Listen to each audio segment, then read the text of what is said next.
नमस्कार, मैं नीलू Singh Shivraj Singh children academy से आपकी हिंदी अध्यापिका।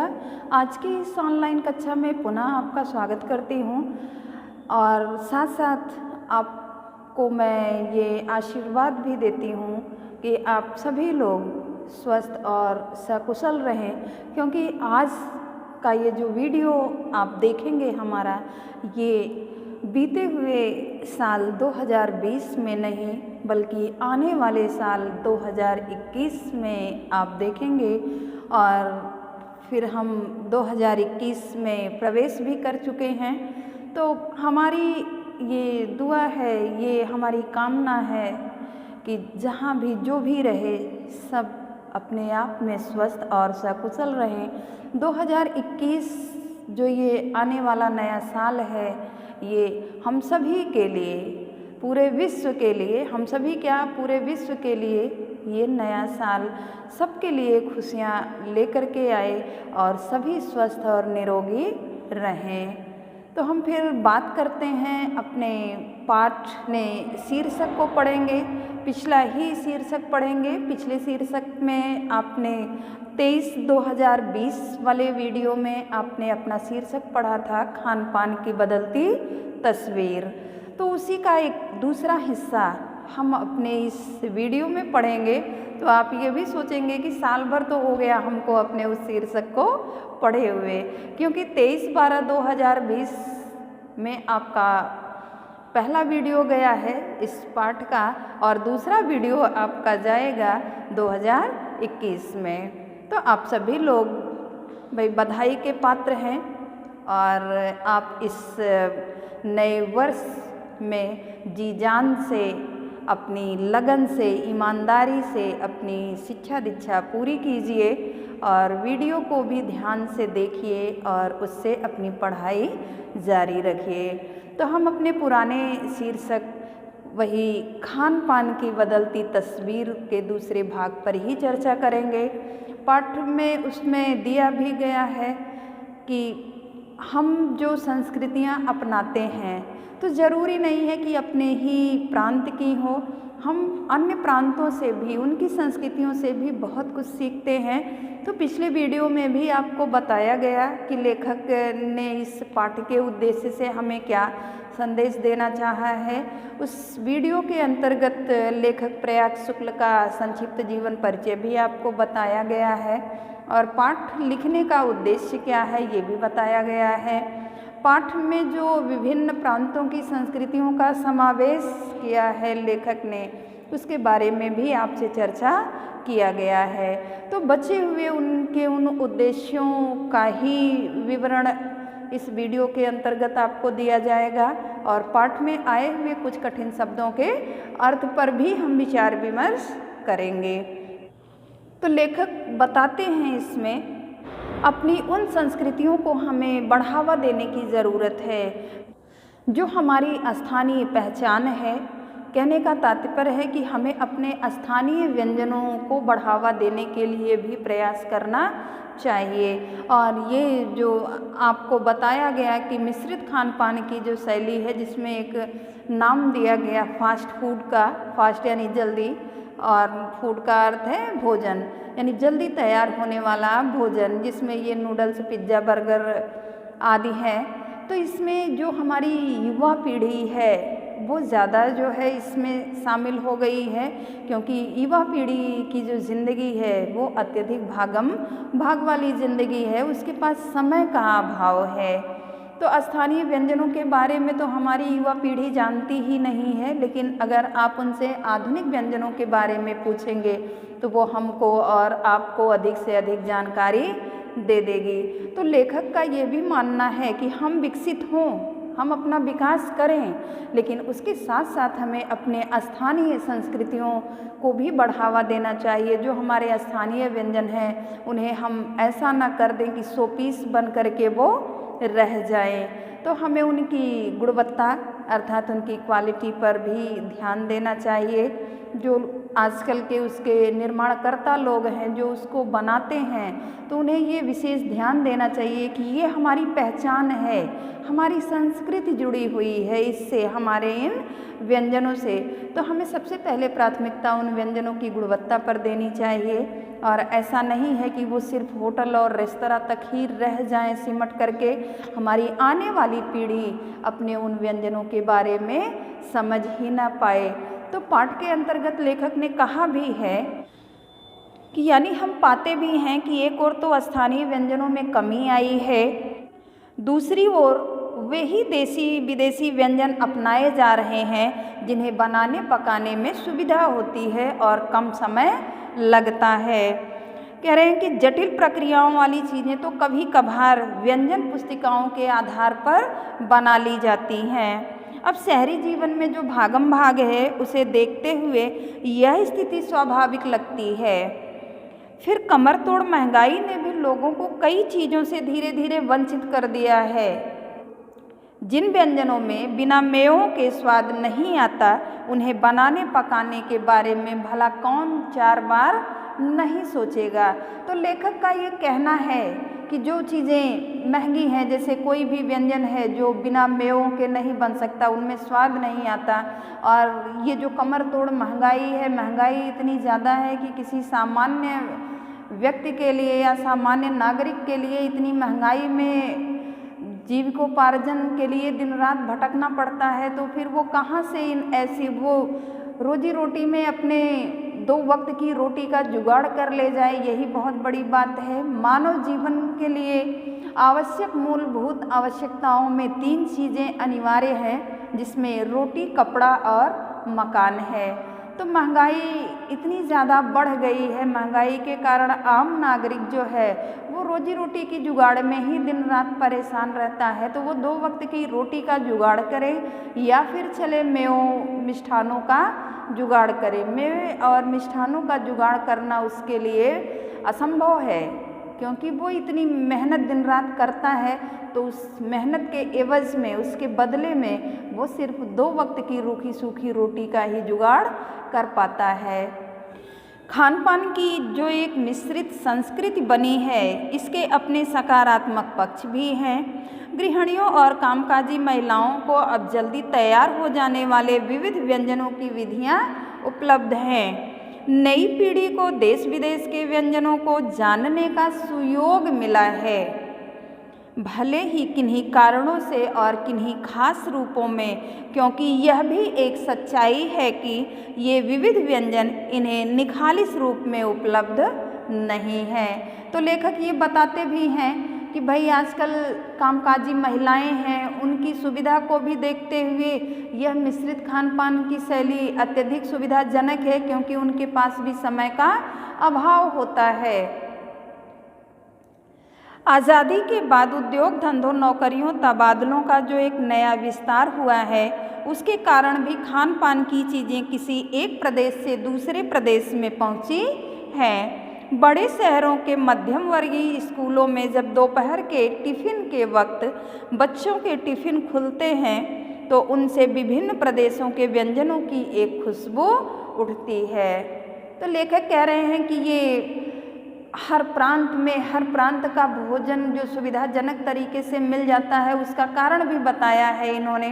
तो उसका कारण बताया इन्होंने कि जैसे नौकरी में तबादले हैं, उद्योग धंधों के कारण व्यक्ति एक प्रांत से दूसरे प्रांत में आकर के बस जाते हैं, तो उस ऐसे स्थान पे कई प्रांत के लोग एक साथ आकर के बसते हैं, और उनके बच्चे जब विद्यालयी शिक्षा ग्रहण करने विद्यालय में जाते हैं और लंच के समय जब उनके टिफ़िन के डिब्बे खुलते हैं, तो उसमें से उनकी संस्कृतियों के या उनके प्रांत के जो भोज्य पदार्थ होते हैं, जब वो एक साथ कई बच्चे अपनी अपनी टिफ़िन को खोलते हैं, तो उसमें अन्य प्रांतों के भोजन की महक आती है। तो इससे एक फ़ायदा ये भी होता है कि हमारी जो युवा पीढ़ी है वो अन्य संस्कृतियों से भी या अन्य प्रांतों के भोज्य पदार्थों से भी परिचित होती है। तो ये भी एक सकारात्मक पक्ष है मिश्रित खान पान की शैली का। आगे लेखक कहते हैं कि हम खान पान से भी एक दूसरे को जानते हैं, इस दृष्टि से देखें तो खान पान की नई संस्कृति में हमें राष्ट्रीय एकता के लिए नए बीज भी मिल सकते हैं। बीज भली भांति तभी अंकुरित होंगे जब हम खान पान से जुड़ी हुई दूसरी चीज़ों की ओर भी ध्यान देंगे। मसलन हम उस बोली, बानी, भाषा, भूषा आदि को भी किसी न किसी रूप में ज़्यादा जानेंगे जो किसी खान पान विशेष से जुड़ी हो।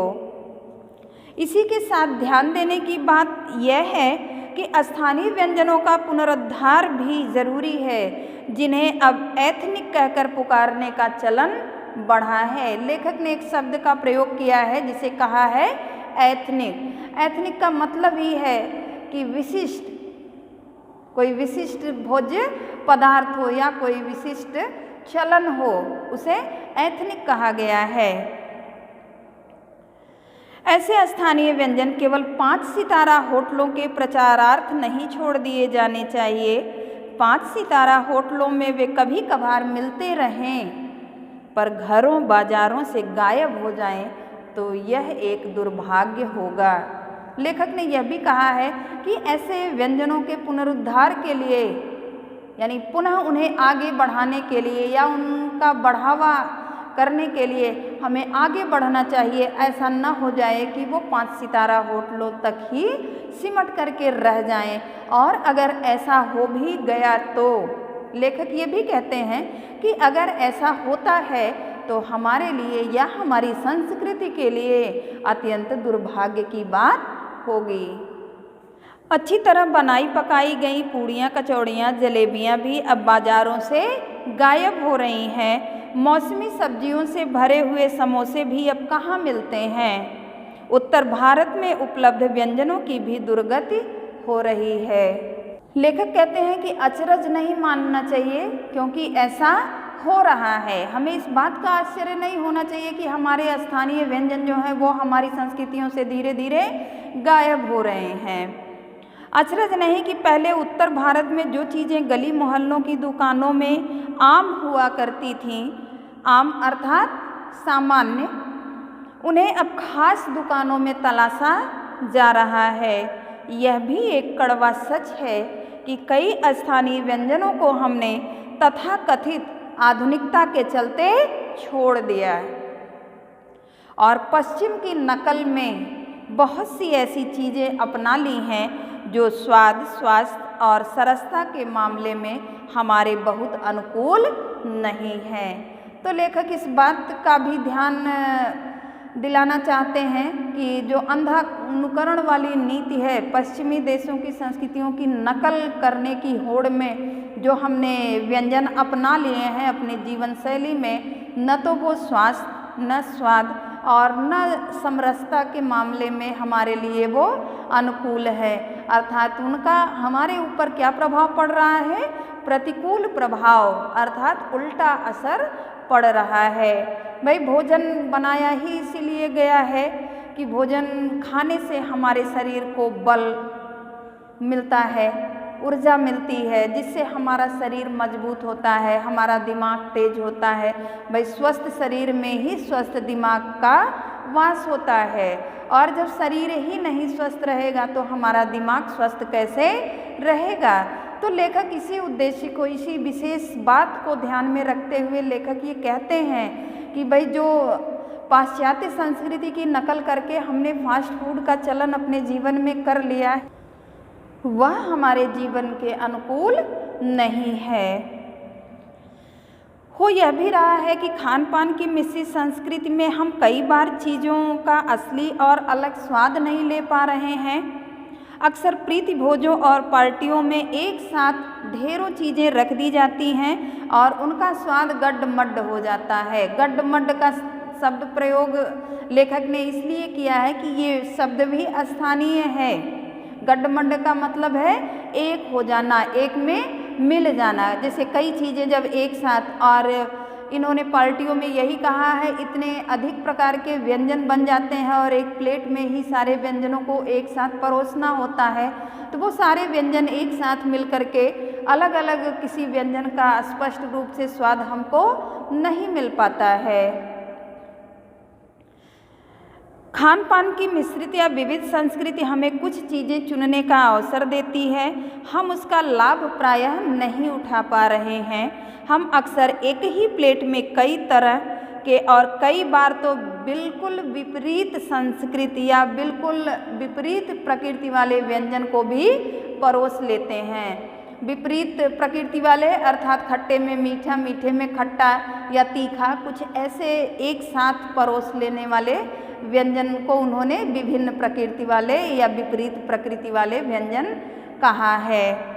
इसलिए खान पान की जो मिश्रित विविध संस्कृति बनी है और लग यही रहा है कि यही और अधिक विकसित होने वाली है, उसे तरह तरह से जांचते रहना जरूरी है। तो लेखक ये कहते हैं कि आगे देखते हुए या भविष्य को देखते हुए जिस तरह से फास्ट फूड का चलन बढ़ा है और जितनी तीव्रता से बढ़ रहा है, उसे देखते हुए ऐसा महसूस हो रहा है या ऐसा लग रहा है कि हमारी आने वाली पीढ़ी में इन्हीं भोजनों का ज़्यादा महत्व होगा। लेकिन सबसे अंतिम लाइन में उन्होंने यह भी कहा है कि हमें फिर भी बीच बीच में या नियमतः जांच परख करते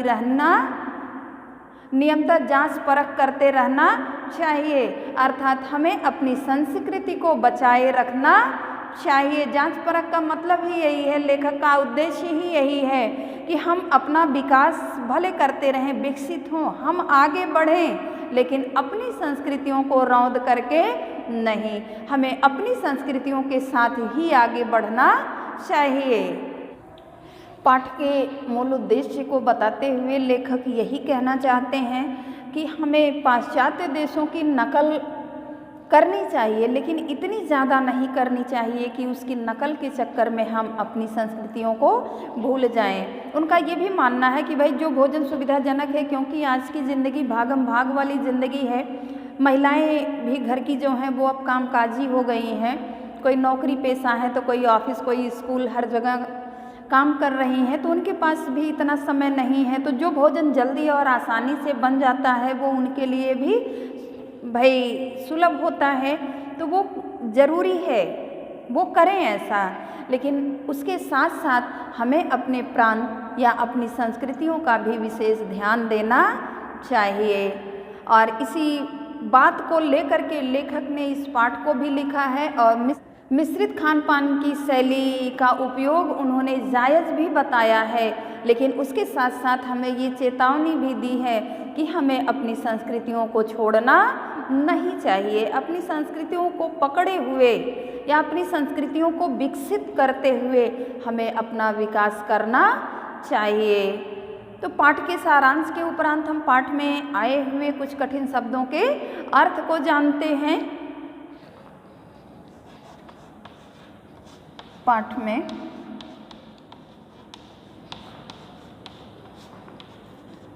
आए हुए कठिन शब्दों के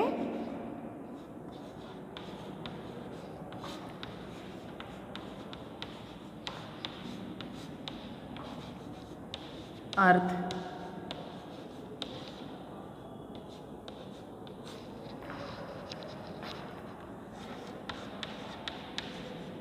शब्द अर्थ। दुस्साध्य,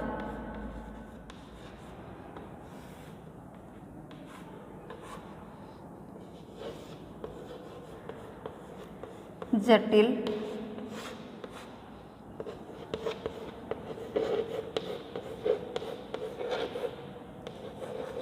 भागम भाग,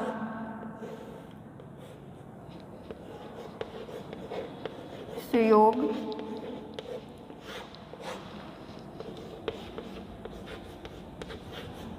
प्रचारार्थ,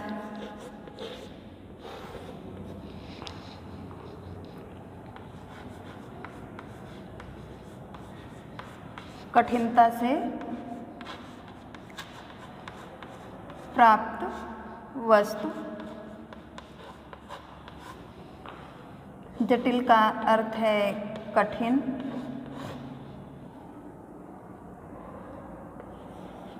भागम भाग का अर्थ है भाग दौड़, सुयोग का अर्थ है अच्छा समय। प्रचारार्थ यानी प्रचार के लिए या प्रचार के अर्थ में। निखालिस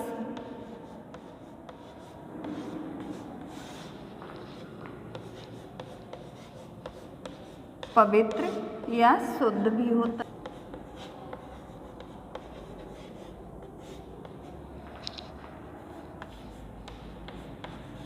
वंचित का अर्थ है हीन या रहित, जैसे जिसे किसी वस्तु की प्राप्ति न हो।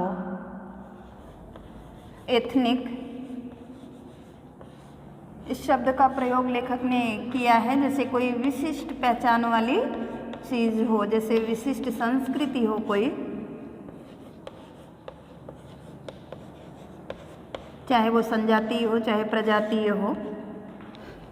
यह पाठ में आए हुए कुछ कठिन शब्दों के अर्थ हैं आपके कि दुस्साध्य यानी जो कठिनता से प्राप्त होने वाली वस्तु हो। जटिल का अर्थ है कठिन। भागम भाग का अर्थ है भाग दौड़। सुयोग का अर्थ है अच्छा समय या अच्छा अवसर, क्योंकि इसमें सु जो है वो उपसर्ग लगा हुआ है।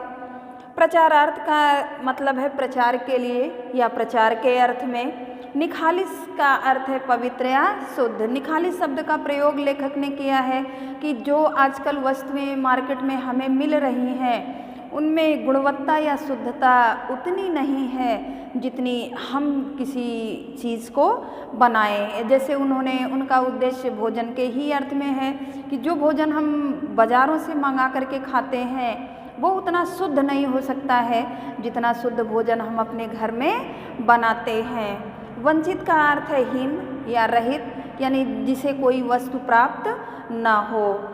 एथनिक का प्रयोग लेखक ने विशिष्ट संस्कृति के लिए किया है। उसमें उन्होंने कहा है कि विशिष्ट बढ़ावा देना या उसकी विशिष्ट पहचान बन जाना। तो पाठ का सारांश और पाठ में आए हुए कठिन शब्द हैं। इसके उपरांत आपके पाठ में अभ्यास प्रश्नों में भी कुछ प्रश्न दिए गए हैं। जैसे पहला प्रश्न आपका है आपके अभ्यास प्रश्न से जो निबंध से है कि खान पान की मिश्रित संस्कृति से लेखक का क्या मतलब है, अपने घर के उदाहरण देकर इसकी व्याख्या करें। तो लेखक पूछते हैं कि खान पान की ये मिश्रित संस्कृति क्या है। तो इसमें मिश्रित संस्कृति यही है कि कई प्रांतों की संस्कृतियों का जब समावेश एक साथ कहीं एक स्थान पर होता है तो वो क्या हो जाती है, मिश्रित खान पान की शैली। जिसका एक उदाहरण हमने आपको दिया कि जैसे स्कूल में कई बच्चे एक साथ बैठ करके जब टिफ़िन खोलते हैं तो उसमें अलग अलग प्रांत के बच्चे आए रहते हैं, क्योंकि उद्योग धंधों के चक्कर में या फिर नौकरियों के तबादले के चक्कर में कई प्रांतों के लोग आकर के एक जगह इकट्ठा होते हैं और उनके बच्चे जब शिक्षा ग्रहण के लिए स्कूलों में जाते हैं और लंच के समय जब वो अपना टिफ़िन बॉक्स खोलते हैं तो उनमें अपने अपने प्रांत के या स्थानीय व्यंजन जो होते हैं वो उनके लंच बॉक्स में मिलते हैं। तो ये क्या है, ये मिश्रित खान पान की शैली का ही एक उदाहरण है कि उसमें जो बच्चे होते हैं वो कोई दक्षिण भारत का है, कोई उत्तर भारत का है, कोई कहीं का है, कोई कहीं का है, तो वो अन्य प्रांतों के भोजनों से भी परिचित होता है। और लेखक ने कहा कि आप अपने घर का कोई एक उदाहरण दीजिए। मान लीजिए कि हम उत्तर भारत के निवासी हैं, भाई हम उत्तर भारत में हैं, दाल चावल बाटी चोखा हमारे यहाँ का मुख्य भोजन है, हम तो यही खाते हैं। लेकिन यदि हम कहीं बाहर शिक्षा ग्रहण के लिए हो सकता है चले जाएं, दक्षिण भारत चले जाएं, या फिर कोई हमारा मित्र है वो दक्षिण भारत का है, हम उत्तर भारत के हैं, हम दाल चावल बाटी चोखा जानते हैं, वो हमारा मित्र जो है दक्षिण भारत का है वो क्या जानता है, वो इडली डोसा सांभर जानता है। तो क्या हुआ, दाल चावल बाटी चोखा और इडली सांभर, ये दोनों प्रांत के व्यंजन मिलकर के क्या हो गए, एक हो गए। और वे हुए किसके जरिए, वो उन दोनों मित्रों के, जो उत्तर भारत और दक्षिण भारत के दोनों मित्र मिलकर के एक साथ हुए। तो उनके मिलने पर जो दोनों प्रांतों की संस्कृतियों का विकास हुआ, तो वही लेखक का मानना है कि ये खान पान की मिश्रित शैली है और इससे जो है हम और भी आगे बढ़ेंगे। उन्होंने फास्ट फूड को भी एक तरह से सही माना है, लेकिन अब इतना ज़्यादा नहीं उसका विकास होना चाहिए या उसको इतना अधिक नहीं बढ़ावा दे देना चाहिए हमें कि हमें अपने स्थानीय व्यंजन सिर्फ 100 पीस तक किसी 5 सितारा होटल या रेस्तरां में ही देखने को मिले। साथ साथ लेखक ये भी चेतावनी या ये भी सलाह देते हैं।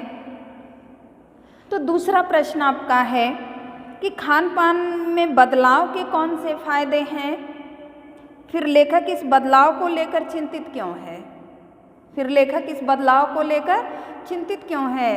तो कह रहे हैं बदलाव से तो अनेकों फायदे हैं, जैसे राष्ट्रीय एकता को बढ़ावा मिलता है, विभिन्न संस्कृतियों से पहचान होती है, अन्य प्रांतों के भोजन की हमें परख होती है, हम पहचान जाते हैं। एक प्रांत से जब हम किसी दूसरे प्रांत में जाते हैं और उससे पहले वहाँ के कुछ तौर तरीके हमको पता रहते हैं, तो हमें उस स्थान पर जाने में थोड़ा आसानी होती है। ये सब तो ये खान पान की शैली में बदलाव के फायदे हैं, लेकिन लेखक चिंतित इस बात को लेकर के है कि इस पाश्चात्य नकल की जो संस्कृति हमारे देश पर हावी हो रही है, इससे लेखक चिंतित हैं, क्योंकि इससे जो है वो हमारी जो संस्कृति, हमारी भारतीय संस्कृति जो है वो धीरे धीरे दब जाएगी और भारतीय संस्कृति से ऊंची और कोई संस्कृति नहीं है। ऐसा नहीं है कि मैं किसी अन्य, ये मेरा अपना विचार है, मैं किसी अन्य संस्कृतियों की बुराई नहीं कर रही हूँ, लेकिन मेरा अपना विचार है कि ये तो हमें गर्व के साथ कहना चाहिए कि हम भारतीय हैं, हमने भारत देश में जन्म लिया है। लेखक इसी बात को लेकर के चिंतित होता है कि हम जो हैं अपनी संस्कृतियों को कहीं भूल न जाएं। तीसरा प्रश्न है कि खान पान के मामले में स्थानीयता का क्या अर्थ है, कि खान पान के मामले में स्थानीयता का क्या अर्थ है। तो ये अर्थ के उसमें लेखक ने बताया है कि जो जिस प्रांत के कुछ विशिष्ट भोज्य पदार्थ होते हैं वो स्थानीय कहलाते हैं। अब जैसे आगरे का पेठा, मथुरा का पेड़ा, दिल्ली के छोले कुलचे, ये स्थानीय व्यंजनों में शामिल होते हैं। तो इन्हें ही स्थानीय व्यंजन कहा जाता है और इन्हीं प्रमुख व्यंजनों को ही लेखक ने स्थानीय व्यंजन कहा है। अभ्यास प्रश्नों के विश्लेषण के उपरांत हम पुनः पाठ के सारांश पर ही आते हैं कि पूरे पाठ में, क्योंकि पाठ का शीर्षक ही आपको पहले ही बताया गया है कि पाठ का शीर्षक ही है कि खान पान की बदलती तस्वीर, यानी खान पान की जो तस्वीर बदल रही है, चित्र जो बदल रहा है, तो उससे हमें फ़ायदा भी है और नुकसान भी है, क्योंकि किसी भी चीज़ के दो पहलू हमेशा होते हैं, एक सकारात्मक और दूसरा नकारात्मक। तो हमें ऐसा नहीं है कि जो भी कुछ बदलाव आएंगे, जो भी परिवर्तन होगा वो हमारे लिए सकारात्मक ही होगा, उसके कुछ नकारात्मक पहलू भी होते हैं। लेकिन हमें करना क्या चाहिए, ये हमारी सोच, हमारी बुद्धि और विवेक पर निर्भर करता है कि हम उसमें से अपनाते क्या हैं। क्योंकि किसी भी देश की संस्कृति बुरी नहीं होती है, हमको बस ध्यान इस बात का रखना है कि हम उस देश की संस्कृति की कौन सी अच्छी चीज़ अपनी संस्कृति में शामिल करते हैं, हम उसको सीखते हैं। तो लेखक का मूल उद्देश्य ही यही है इस पाठ को लिखने का कि सहज रूप से हर प्रांत में हर प्रांत का भोजन मिल जाना, ये कि सकारात्मक पहलू है। फास्ट फूड में भी कुछ व्यंजन ऐसे हैं जो आसानी से और जल्दी बन जाते हैं, जो हमारा पेट भी भर देते हैं, पेट भरने का भी काम करते हैं, लेकिन लेखक का मानना है कि वो यदा कदा के लिए हैं, यानी जब तब के लिए, कभी कभी के लिए हैं, हमेशा के लिए नहीं है। क्योंकि लेखक ने पाठ में बताया भी है कि ये जो है हमारे लिए अनुकूल नहीं है, यानी हमारा जो शरीर है, हमारे शरीर की जो गुणवत्ता है, हमारे शरीर को बल और ऊर्जा की प्राप्ति जहाँ से होती है वो बर्गर, पिज्ज़ा या नूडल्स से नहीं होती है, वो हमारे जो भोज्य पदार्थ हैं। क्योंकि हर जगह का वातावरण जो होता है, मौसम जो होता है वो अलग अलग होता है। तो हम किसी और वातावरण में पल रहे हैं तो हमारे जो भोज्य पदार्थ होंगे वो हमारे शरीर के अनुकूल होने चाहिए, हमारे वहाँ के वातावरण के अनुकूल होने चाहिए। तो लेखक इसी बात पर बल देते हैं कि हमें कभी भी अंधानुकरण के चक्कर में ऐसी चीज़ों को या ऐसी संस्कृतियों को नहीं अपनाना चाहिए जो हमारी संस्कृतियों के अनुकूल न हो। हमें ऐसी चीज़ों को अपनाना चाहिए, हमें ऐसी चीज़ों को अपनाना चाहिए जो हमारी संस्कृतियों के अनुकूल हो। तो आप पाठ को अपने पढ़िए और पाठ में लेखक ने किस भाव को प्रकट करना चाहा है, किस भाव को लेकर के लेखक ने इस पाठ को लिखा भी है, आप इसको भी महसूस करिए। और आज की जो युवा पीढ़ी है, विशेषकर इसमें उन्होंने जो चेतावनी दी है, जो संदेश दिया है, उनका संबोधन जिधर है वो हमारी आज की युवा पीढ़ी है जो पाश्चात्य भोजनों के प्रति ज़्यादा आकर्षित होती है और अपने स्थानीय भोजनों के प्रति उनका रुझान कम हो रहा है। तो लेखक ने इसीलिए इस पाठ को उद्देश्य बनाया ही है कि भाई हमारी जो युवा पीढ़ी है, क्योंकि कहते हैं कि युवा वर्ग जो है आने वाला भविष्य होता है, तो हमारा जो भविष्य हो वो मजबूत हो।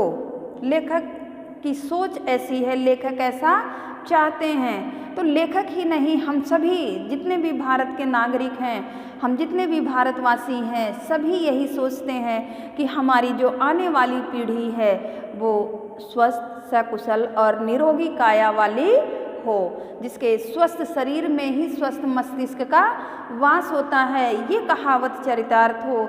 तो हमें ऐसे ही भोज्य पदार्थों का चयन करना चाहिए कि जो हमारे शरीर को, हमारे दिमाग को बल और ऊर्जा प्रदान करे।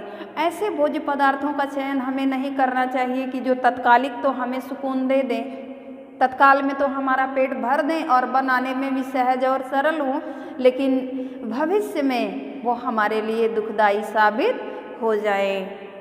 तो आप इस पाठ को पढ़िएगा और वीडियो के माध्यम से हम बार बार आपको यही बताते हैं कि वीडियो देखते समय आप अपनी कॉपी, पेंसिल, पेन, किताब, अपनी सारी सामग्री अपने साथ लेकर के बैठा करिए और वीडियो देखते समय उसमें दिए गए जो भी आपके लिए कठिन शब्दों के अर्थ हैं या लेखक का परिचय है या पाठ से संबंधित जो भी इम्पॉर्टेंट चीज़ें हैं, आप उसे तुरंत लिखते भी रहिए, जिससे आपको अपना नोट्स बनाने में और भी आसानी हो जाए।